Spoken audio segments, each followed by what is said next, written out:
Next presenter is Dr. Stein Aerts. Stein is the director of VIB Center for AI and Computational Biology. He's also a group leader there and professor in KU Leuven, Department of Human Genetics.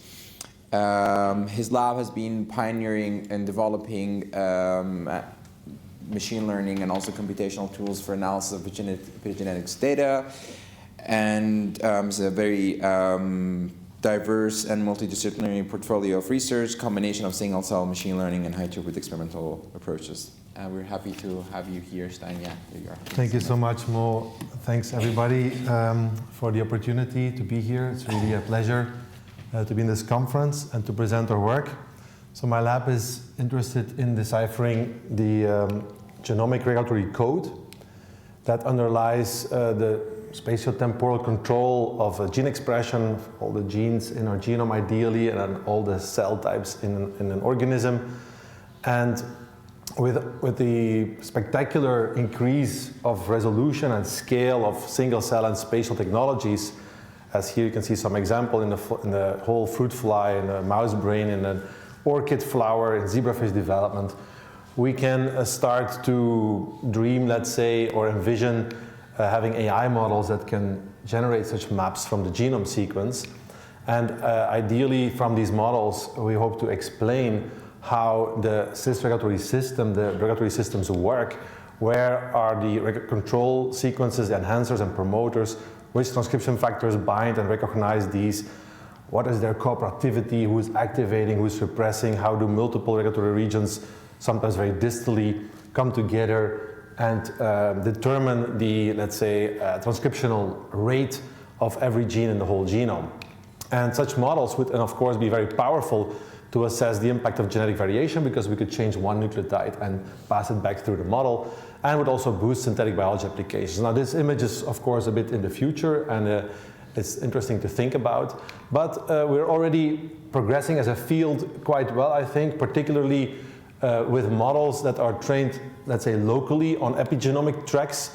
That can be, for example, chromatin accessibility, DHS bulk attack, or transcription factor binding, some examples here from literature, enhancer activity data, and we've been mostly focusing on training such models on single-cell attack data. So these models learn how to predict from the sequence of an attack peak, let's say, in which cell type or cell state this region is accessible, and also the height potentially with regression models. There are also models that take larger receptive fields into account, and that can now also better and better predict gene expression, such as these examples here. And also with DNA language models, there's also more and more progress to find insight into this regulatory system. Because indeed, we don't want to train these models to predict chromatin accessibility, because we can measure that, but to explain at nucleotide resolution level, ideally, why this prediction is made in a certain way. For example, here you see nucleotide attribution scores. I will show several examples in the talk that we can link to transcription factor binding sites, or challenge the model with different input sequences, mutated sequences, and assess where it would affect the prediction, and then compare that with experimental data. In this case, as you see, it agrees very well between the predictions and the experiments. So as a first example, I'll give you, go through the model that we trained on the fly brain. We generated single-cell attack data of the whole brain, and for every cell type here in the rows, you have attack peaks, which are very specific for each cell type, but also regions that are accessible in in combinations of cell types, and so on. And then we basically start from the raw single-cell attack fragments and perform first topic modeling. This optimizes for each topic, this latent variable, let's say, two probability distributions, one over the cells and one over the regions. So the one over the cells we use to cluster the cells. This is the dimensionality reduction. And the one over the regions we can use to label the regions, and then train a classifier on that. So this is an example here where topics can represent specific cell types like Kenyan cells, or all glia, or all neurons, and so on. And then the model is trained to predict that from the sequences. Then after it's properly trained, we can investigate highly predicted sequences by the model and get these attribution scores and assign them to candidate transcription factors, because often these high important nucleotides come in blocks which represent transcription factor binding sites. We are in the fly, so we can take these highly predicted sequences and test them by cloning them with a minimal promoter GFP and making a transgenic fly, and then we can see indeed that this enhancer predicted for T4 neurons is very specifically active in T neurons, and this one predicted for Kenyan cells is very specifically active in Kenyan cells in the mushroom body of the fly brain. We did this for many enhancers with a very high success rate. This is published, and we can find many genomic enhancers that are specifically active in Kenyan cells, as you can see here as these examples. Running this over all the predicted sequences in the genome allows us to collect all these cyclets, cluster them with TF Modisco, and generate what we call code tables, where for every cell type you see here a combination of often used patterns in a certain combination. And we can link them to transcription factor candidates by their expression, because we also have single-cell RNA-seq data on the same system. For example, this fork-head motif, this pattern is used by the model to predict accessibility in these T neuron subtypes, neuronal types, and that's exactly where fork-head is expressed, but it's not expressed in T1 and T2, and that's also where the model does not use its pattern to predict accessibility. And that's also true for ACJ6 and for TFAB2 and so forth. Interestingly, the model also uses patterns negatively, so when this pattern is present for the MAMO binding site where MAMO is expressed, the model uses it to predict that the region is not accessible. A third way of explanations that we can do with this model is by saturation mutagenesis. So we mutate every nucleotide into every other nucleotide, score all of these with the model, and find positions that are heavily affecting the prediction score. We also made these mutations, made new transgenic flies, and indeed this is the wild type, completely abolishes the activity of this enhancer. Or predictions where the enhancer is predicted to be higher because it destroys these repressor motifs, and also there we found an increase of the activity. And then a fourth, I actually put this here under a fourth way of explaining enhancers, because we're using synthetic design also as a way to get insight into enhancer sequences using these models as kind of oracles. So Ibrahim designed or came up with 3 strategies to do synthetic enhancer design. One is generative, a GAN, in fact, and the other 2 are, let's say, more white box state space searches, where you start from a random sequence and find your way through a local optimum. We use the greedy search here, but you can use a variety of search space algorithms. So in the first example, we start for the random sequence, mutate every nucleotide, select the mutation that the model gives the highest delta increase of prediction score towards a target class, and then repeat this process until we have a high prediction score.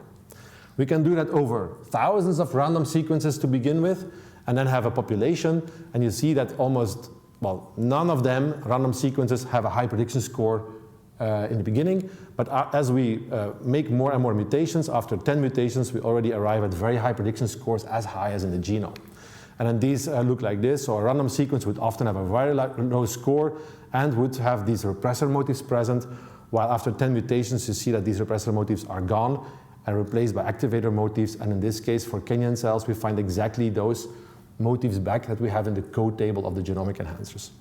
So this comes more or less to the centroid of the enhancer of that cell type. We can again test these in the fly, and we found indeed that they are specific, selectively active in the Kenyan cells. So this seems to work, and some did not work from the start. After 10 mutations, we gave them another 5 mutations, and then they worked. So we can make almost all of them work, and some of them are very, very specific and very strong in the Kenyan cells, in the fly brain.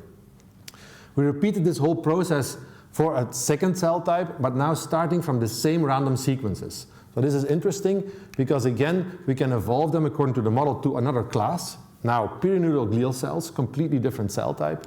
Here again, after 50 mutations, we now we see very beautiful pyramidal glial motifs that correspond to the combination of motifs found in the genome according to the model.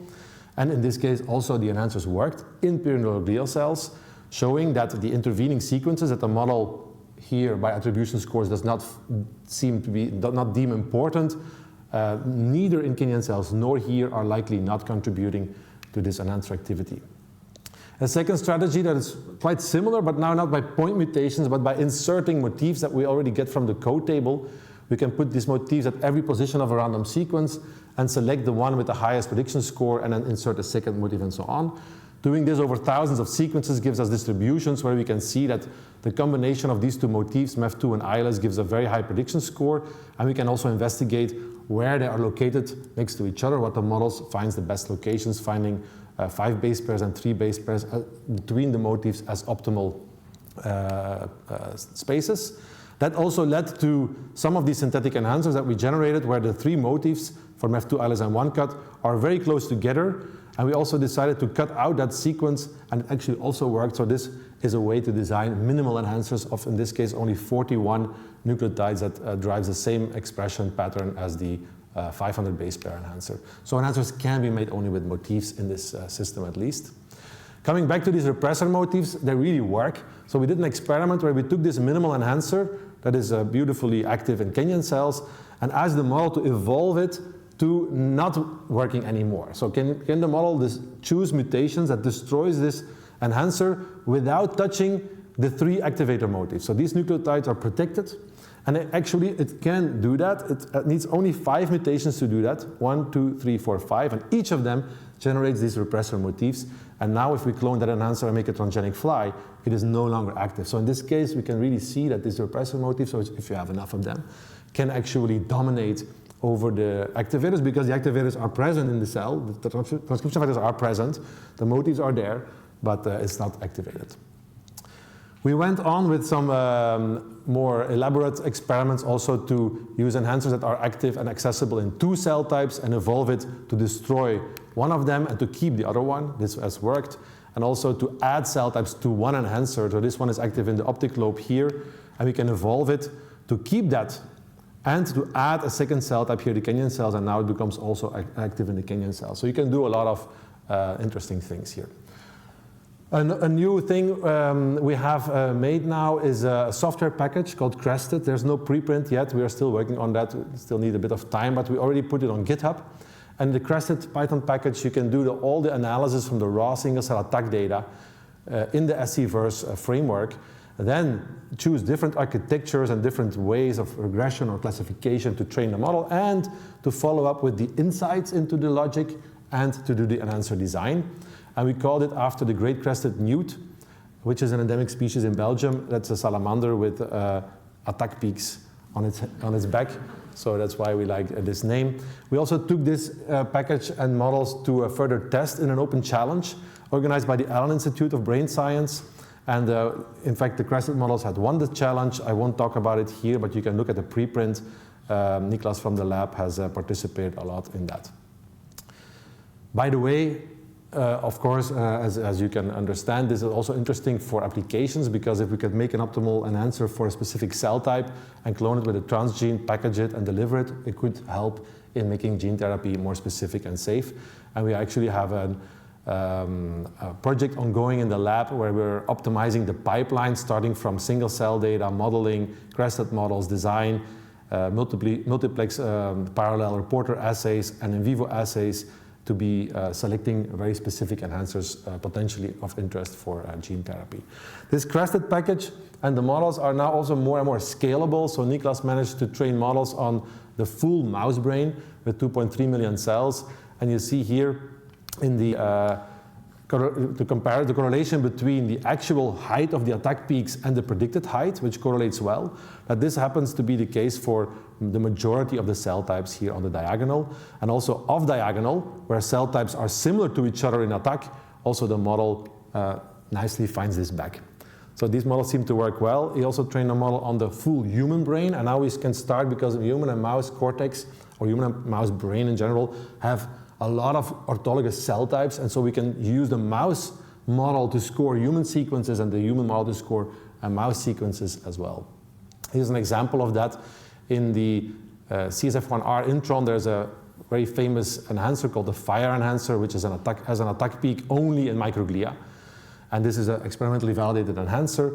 We can ask the mouse model what are the important nucleotides, and it will give us these, which actually agree very well with experimentally validated transcription factor binding sites. And here the human model finds a nearly identical explanation, which has been trained on completely different data, in fact also on a different genome, and still agrees with this explanation of this mouse enhancer. This confirms and is encouraging for what the model knows, but also can be taken a little bit further and could lead to conclusions that in fact in microglia, human and mouse microglia likely have a conserved trans environment, because it's of course the transcription factors that interpret this enhancer. And if they interpret this in the same way, which we can approximate by the model, we could reason that they are conserved. That principle we could take a little bit further. We tested this in a more difficult scenario, let's say, with more evolutionary distant examples. Using the brain of a bird, chicken, we performed single-cell multi-omics on the chicken brain, finding many of the conserved cell types back, like microglia and astrocytes and interneurons, but also a bunch of glutamatergic cell types which are not really known, and whether they would be similar or not to the glutamatergic cell types in the layered cortex, which is mammalian specific, was not known.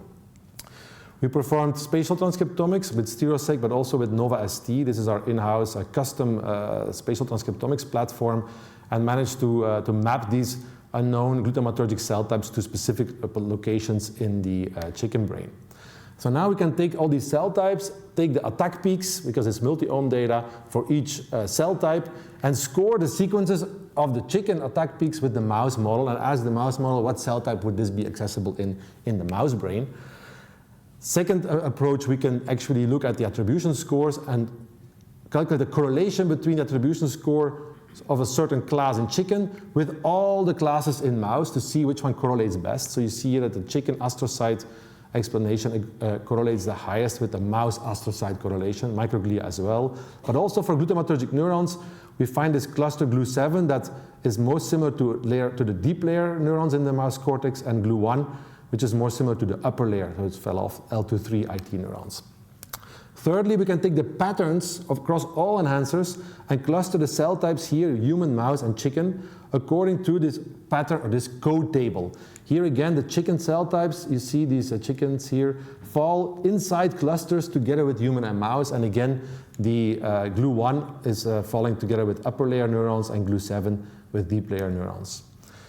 Putting that all together gives us a similarities metric with, using the transcriptome with SumUp and 3 measures of the enhancer code comparisons that lead us to conclude that the non-neuronal and interneuronal cell types are highly conserved in their enhancer logic, but also some of these glutamatergic neurons show similarity. The code tables for the non-neuronal and also for the interneurons are super conserved, so the same combination of patterns here are used in astrocytes with chicken and mouse, and even the transcription factors that we predict based on their expression correlation are also similar between mouse and chicken, which you may think doesn't matter what chicken does, but it gives us a lot of confidence of the predictions that we get on mouse and on human, of course. Well, for one enhancer, we found the similarity of GLU1 with layer 2-3 IT in mouse, and actually cloned this chicken sequence, made AAV particles with GFP, and we find indeed, although it's a little bit noisy here, but the majority of the signal is indeed in the upper layer of the mouse cortex. So this chicken enhancer of some unknown glutamatergic cell type seems to still work, or seems to work in the mouse upper layer neurons. Another way of getting to explanations, in this case of genetic variation, again using these CRESTED models trained on single cell attack, this is an ongoing work. It's quite preliminary, but I think it's interesting to think about. We finalized a large data collection on 190 human brain donors for 2 brain regions, cingulate cortex and substantia nigra, generated for millions of cells, single-cell RNA-seq and single-cell attack-seq data, trained CRESTED models using this large data set, and also sequenced for all these 190 donors the whole genome with long-read sequencing. So we have beautiful diploid genomes with all the SNPs, indels, and structural variations, and all the haplotypes. And now we can score these variants with these models. And this is an example of a variant that reference G has a high prediction for oligodendrocyte enhancer, and the alternative A here, one SNP, has lost the prediction score for oligodendrocyte. It's indeed an oligodendrocyte-specific peak. And we haven't used the variation across the individuals yet, so now we can look at the chromatin accessibility data of all the donors. So all the homozygous reference Gs here have a high accessibility at that position, and the homozygous alternatives have no accessibility at all, as the model predicts, while the heterozygous here are in between. And all of those reads, nearly all of them, there's a few not, nearly all of them of these heterozygous individuals are mapping to the reference allele, showing a very strong allelic imbalance here. So this is a way to validate the predicted variants that affect enhancer activity using CA-QTL, chromatin accessibility QTL data, and we find hundreds of variants where the model says high increase, it's a high increase, high decrease in activity, it's a high decrease in accessibility across this cohort. I'm okay with time? Yeah. The final thing is a bit more difficult. We try to go further to explain from these models also gene regulatory networks. So these CRESTED models, they don't give you, that I explained so far, they have no insight into gene expression, no gene regulatory network, but also Borzoi and Former, say, Scooby, Decima. They predict gene expression at the bulk, although for Decima now at the single cell level, but they don't provide us with a gene regulatory network, who is binding where. DNA language models also not. So we're trying to get the GRN out of this.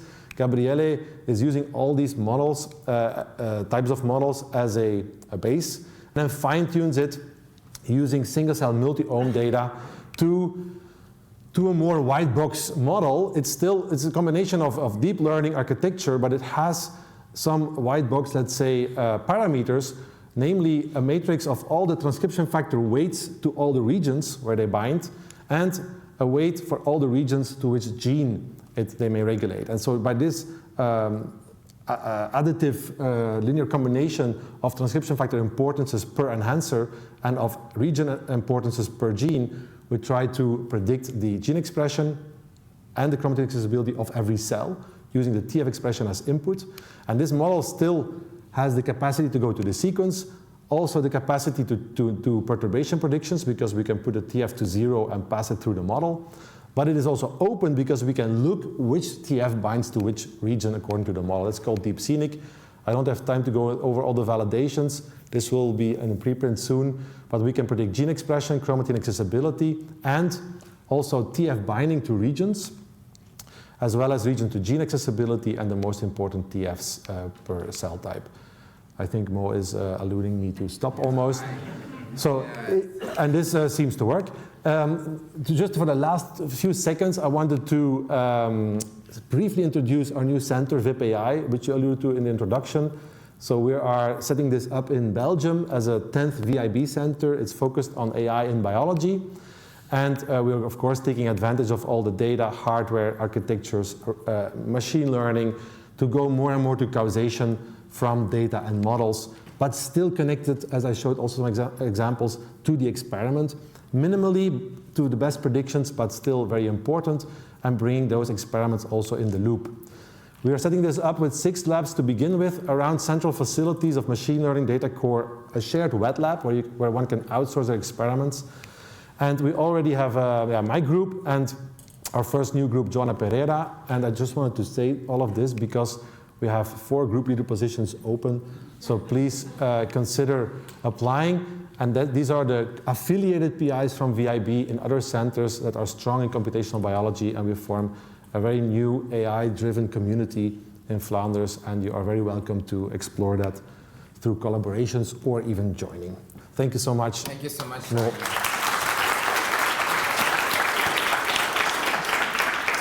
Amazing talks. Stein's talks always like, you have to keep out like which slide is which method, and then you throw like, oh man, yeah, it's like, okay, cool. Do you have any question? Okay. Hi, very cool talk. I was wondering, do you think that with the transcription factor as input for like this sort of trans-environment prediction, will it be enough to take wild-type cells, or do you need perturbation data? Those, or as in, yes. For some transcription factors, it might not vary so much yes, across the context. Exactly. And second brief question is about the chicken data, whether you find there was a lot consistent, but have you looked at sort of differential attribution between the species to see if there's any sort of fine differences between them? Yeah, beautiful questions. Thanks a lot. I think for the first question, indeed, you already alluded to that. If there's not enough variation in the data set on which you train this on, for example, states and cell types where transcription factors are high, low, middle, and so on, but everything is flat for a certain TF, then it's impossible to learn that, and if that is a large majority, which is often not the case, but imagine, then I think it's interesting to expand this either across species or across systems, right? Making the universe larger, or indeed expanding it through perturbations. I think that's also very interesting, but we haven't explored this to the full extent actually. So, and then for the second question, yes, that is indeed a little bit of the next step, if you want. So we focused a lot on conservation. It's also easier because, yeah, we get confidence in the model and it's conserved. Everything else which is different is either an error, a problem of the model, or evolutionary difference. So that requires a bit more time, and we decided to separate this out. We do have a couple of very interesting observations already, particularly for conserved orthologous cell types like astrocyte, same TFs, same enhancer code. Look at the genes, hundreds of genes differentially expressed. So now you actually have the capacity to go and look at which enhancer disappeared or was generated de novo. And we're also working on adding additional species to this, because with the phylogenetic tree, we're going to have much more power to see what is ancestral and what not. Now with 2 species, it's a bit more difficult, but that's indeed the road ahead. Really cool, thanks. Thank you so much. There's some questions online. Would CRESTED also work for highly similar cell type, or does it need a lot of variation? I'm interested in 2 I think it's just 2 specific subtypes of CD8 plus killers and CD4 plus helpers.